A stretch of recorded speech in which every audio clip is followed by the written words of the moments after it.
Everybody, Dave Bloom here. Today we are diving into the Purdie Shuffle. All right, so I'm just going to go in the basics and the mechanics that go into the Purdie Shuffle and won't really make this the Purdie Shuffle versus a standard shuffle. And then you can kind of bridge from this and do your Fool in the Rain. You could do your Rosanna and so on and so forth. But really, it's the mechanics. And I wasn't playing overly technical with this, adding in a few kick hits.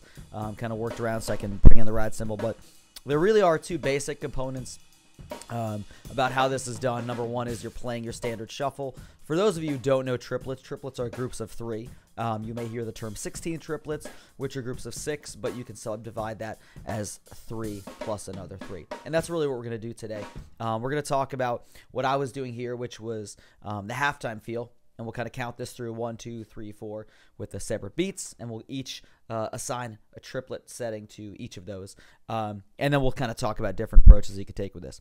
So anyway, the Purdie Shuffle itself takes these groups of 3 with the shuffle, which ordinarily a shuffle is played when we have these groups of 3, these triplets. You just play the first and the third partial. So if I was counting this, I'd be counting over and over 1, 2, 3, 1, 2, 3, 1, 2, 3, 1, 2, 3. Now I want to preface by saying there are plenty of different ways that people have for counting triplets: 1 lolly, 2 lolly, 3 lolly, 4 lolly. 1 triplet, 2 triplet, 3 triplet, 4 triplet, 1 tati, 2 tati, 3 tati, 4 tati. They count the groups of 3, and then they assign the first of the 3 with beat 1, beat 2, beat 3, beat 4. So they'd say 1, 2, 3, 2, 2, 3, 3, 2, 3, 4, 2, 3. Regardless, it's the idea and the awareness that you are in groups of 3, which is different from your standard backbeats on the hi-hat when you're playing eighth notes. So here's a standard drum beat. 1 and 2 and 3 and 4 and now we're playing these groups of 3, and I'm going to play all 3 on the hi-hat. I'm not going to play a Purdie Shuffle right here. 1, 2, 3, 2, 2, 3, 3, 2, 3, 4, 2, 3, 1 lolly, 2 lolly, 3 lolly, 4 lolly, and so on and so forth. All right, so now that we've got that out of the way, we understand that we're playing groups of 3. Let's look at how we actually do that. So a standard shuffle plays the first and the third of every triplet. So I'm just going to count to 3 over and over and over again. I'm not going to assign this beat 1, beat 2, beat 3, beat 4. So, and I'm going to play this slow. So we're playing 1, 2, 3, 1, 2, 3, 1, 2, 3, 1, 2, 3. So basically what we've got going on there is we're skipping the second note, the second partial. And this is your standard shuffle. 1, 2, 3, 1, 2, 3, 1. You can play as fast as you want. You can play it slow. Okay, and this shows up in jazz, this shows up in blues, this shows up in pop, this shows up in country, this shows up in rock, this shows up in everything. So this absolutely, the shuffle itself is one of these standard, if we're giving a top 5 group of drum beats that everybody should know, this is absolutely one of them, this shuffle. Okay, and then obviously we'll dive deeper and we'll talk about the Purdie Shuffle. So this is something that can be played on the ride, the hi-hat, whatever.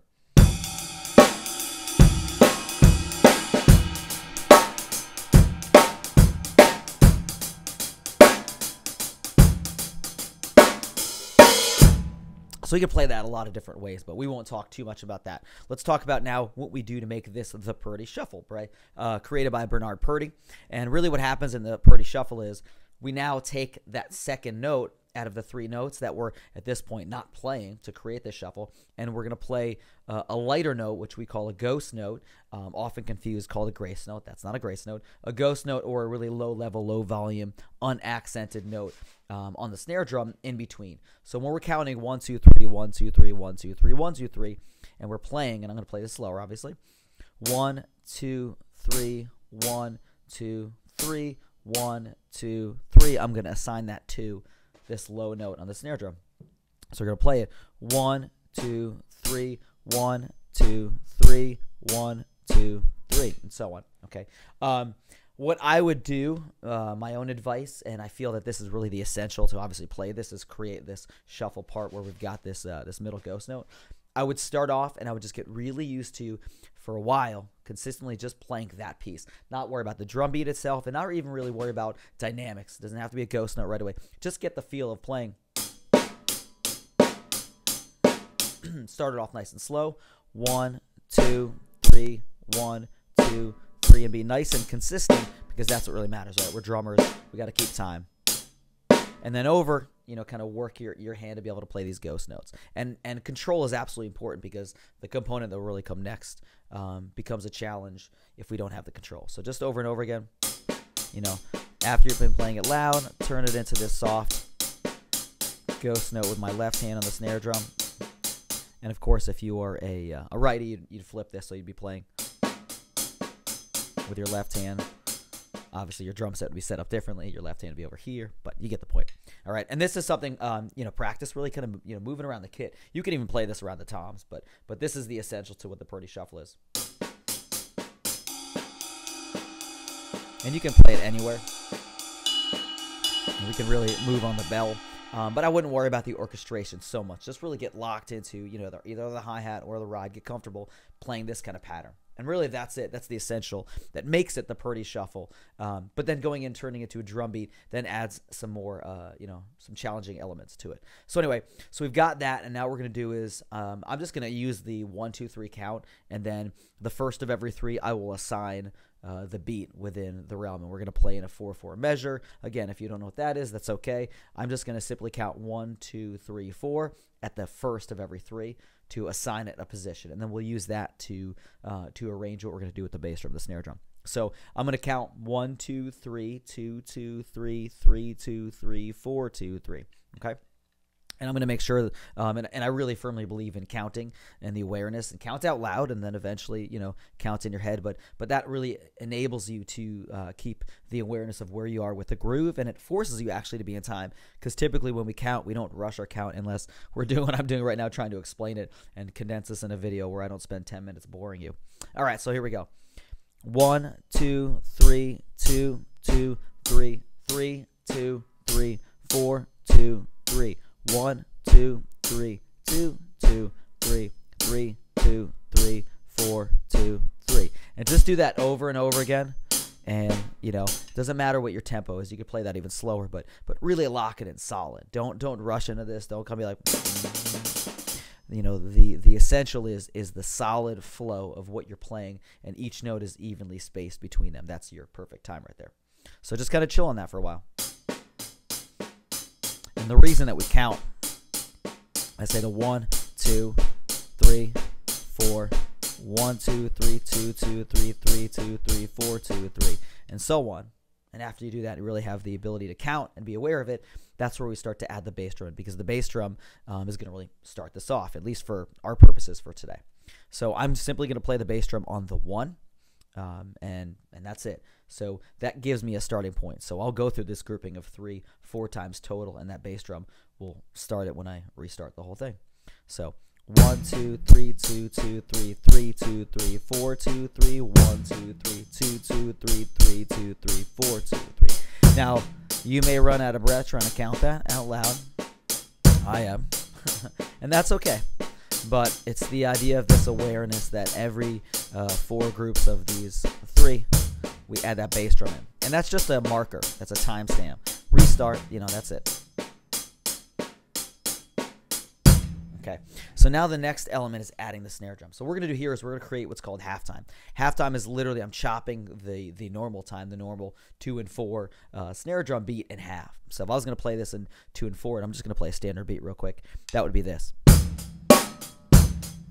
1 and 2 and 3 and 4 and. So the snare is always falling in the 2 and the 4. By chopping that in half, I'm going to play something. It'll seem like I'm playing more notes on the hi-hat, but really it's an illusion, if you will, a time illusion, by playing just the bass drum on the 1 and the snare drum on 3. So I'm going to cut from regular beat, standard time, and then I'll play halftime.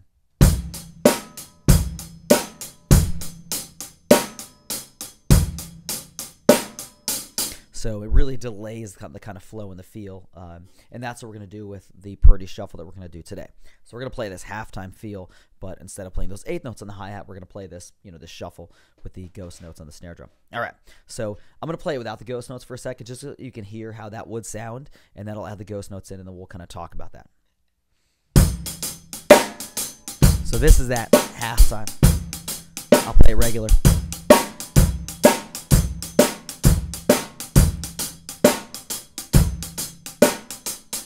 All right, so we're going to do that, and we're going to play the snare drum on 3. right? So I'm going to count that out. Now, here's the element of how that happens, okay? And I'll show you real quick, and then I'll kind of talk through it. And I'm going to give you a little rudiment tip, which may or may not be an approach you've heard to learn this. It may make it easier. It may make no difference, but, you know, just for your sake.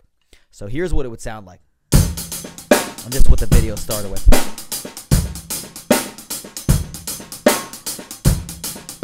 All right, so there is a rudiment called a flam tap. For those of you who don't know what a flam is, here now we can use the word grace note that I implemented at the beginning of the video.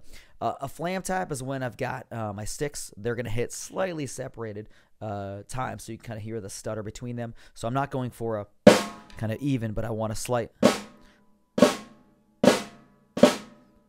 You know, you can kind of choose. The reason we call it a grace note because it's not an always exact, you know, position. It's really create a. So the flam is done by playing your right hand higher and your left hand lower.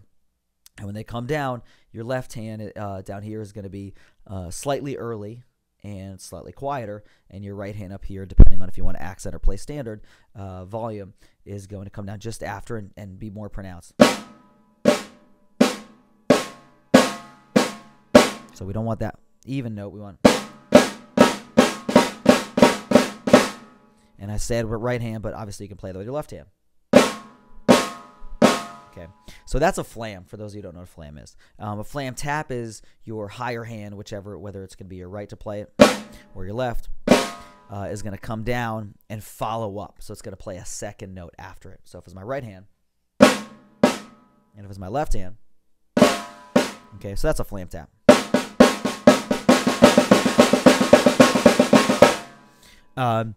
The reason I reference that, because a great way to view what we're going to do with the Purdie Shuffle is to play a flam tap. And the reason I say this is when you play the snare drum on 3, you're going to accent it, okay? So I'll play the regular shuffle without the Purdie version.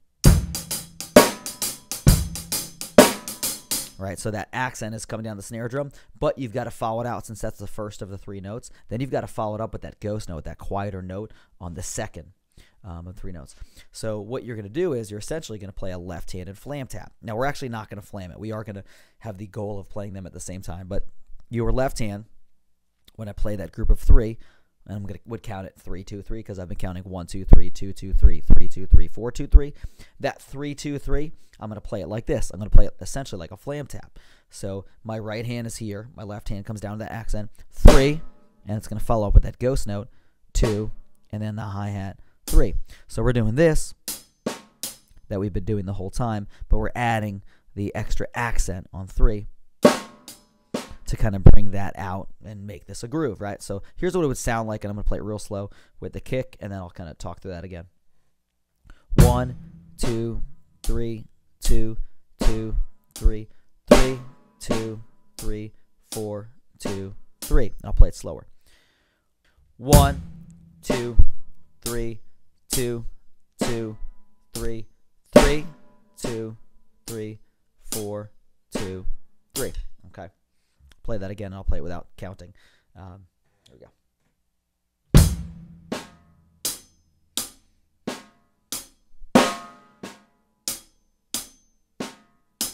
So you can see what's happening is we're playing that accent, and then we're following up with that little ghost note. So to train yourself to feel that way, you know, comfortably, you play this, essentially this flam tap. Okay, so, and the difference between a normal flam tap where my notes are played the same volume, I'm playing the second one ghosted in this case. And just obviously turning this to my right hand up in the hi-hat instead of on the snare drum as well. All right, so that's the essential point of making this a Purdie Shuffle is still being able to play the accents. And it's weird because it's 2 notes in a row. It's your left hand. If you are a righty dominant player, it's weird to play a double stroke left-handed, dominant, accented, and then ghost. And it's just something that, you know, we need to practice, and that helps this be essential. So the key components of this is make sure when you're playing your Purdie Shuffle that you spend time really dialing in, getting that ghost note in as the second triplet out of all 3. 1, 2, 3, 1, 2, 3.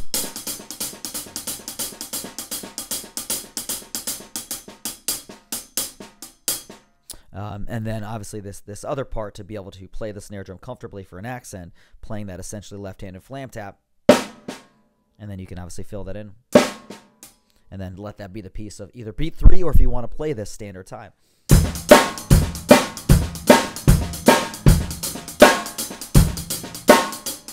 And then after that, obviously, you can do whatever you want with the kick and do whatever you want with the snare drum and have fun with it. Play it on the ride cymbal and the hi-hat. You know, have the hi-hat going on, you know, all the beats, doing 4. 1,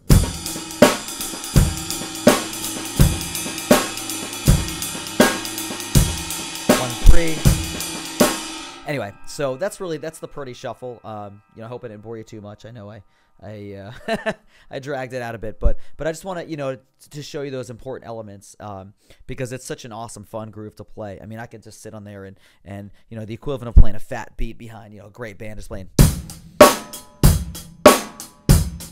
the Purdie Shuffle, you know, to a shuffle song or a skipping song.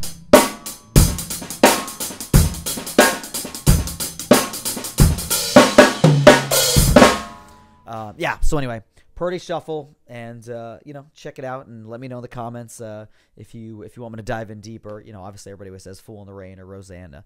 Those are the famous ones of the Purdie Shuffle. But you know, I grew up in a blues household, so for me, you know, I had to learn straight shuffles and blues and Purdie Shuffles very early on because my dad being a guitarist, my brother being a guitarist, I was raised that way. So I love the shuffle, and I would love to do some more videos diving in. But check that out and have fun with it. The Purdie Shuffle. I'll see you guys next time.